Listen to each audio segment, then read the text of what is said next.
ఇంకొకటి ఇప్పుడు ముఖ్యమంత్రి చంద్రబాబు నాయుడు గారు వాడేటటువంటి కొత్త హెలికాప్టర్ ఇది. చంద్రబాబు నాయుడు గారు హెలికాప్టర్ వాడుతున్నాడు, విమానం వాడుతున్నాడు. ట్యాక్స్ పేయర్స్ మనీ కదా ఇది. నారా లోకేష్ గారు విమానం వాడుతున్నాడు, హెలికాప్టర్ వాడుతున్నాడు. ట్యాక్స్ పేయర్స్ మనీ కదా ఇది. పవన్ కళ్యాణ్ గారు విమానం వాడుతున్నాడు, హెలికాప్టర్ వాడుతున్నాడు. ఎంత దారుణం, పొద్దున వెళ్తారు, సాయంత్రం వచ్చేస్తారు. ట్యాక్స్ పేయర్స్ మనీ కదా ఇది.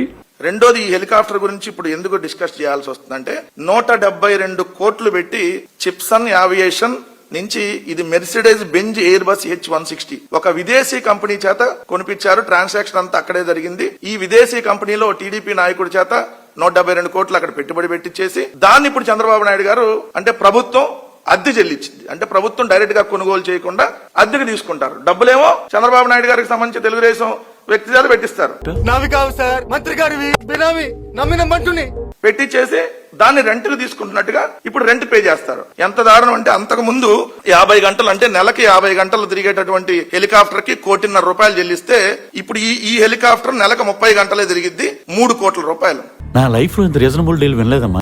నెలకి 3 కోట్లు చెప్పడం 36 కోట్లు నెలకి. అంటే 5 సంవత్సరాల్లో హెలికాప్టర్ డబ్బులన్నీ వచ్చేస్తాయి మళ్ళీ వాళ్ళకి. ఏది ఓన్లీ హెలికాప్టర్ కి, మళ్ళీ విమాన ఖర్చులు సపరేట్. ఏది ఓన్లీ హెలికాప్టర్ కి, మళ్ళీ విమాన ఖర్చులు సపరేట్.